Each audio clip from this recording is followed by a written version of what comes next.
Euzubillahimineşşeytanirracim. Bismillahirrahmanirrahim.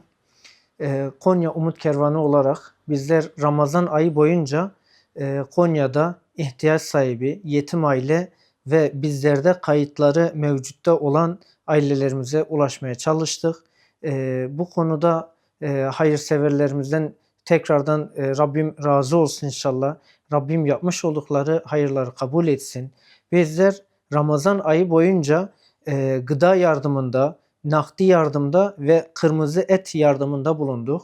Gıda yardımı olarak 150 ailemize gıda yardımında bulunduk.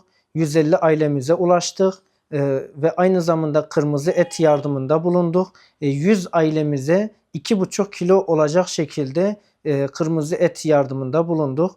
Nakdi yardım olarak da 50 ailemize toplamda 100 bine yakın bir yardımı ulaştırmaya çalıştık. Dediğim gibi Rabbim hayırseverlerimizden razı olsun.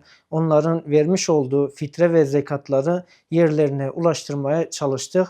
Gayretlerimizi Rabbim kabul etsin inşallah. Konya merkez dışında ilçelerde de Ereğli ve Çumra'da da yetim ve ihtiyaç sahibi ailelerimize de gıda ve nakdi yardımları ulaştırdık. Çumra'da 10 ailemize, Ereğli'de 10 ailemize, tabi içlerinde yetim aileler vardı.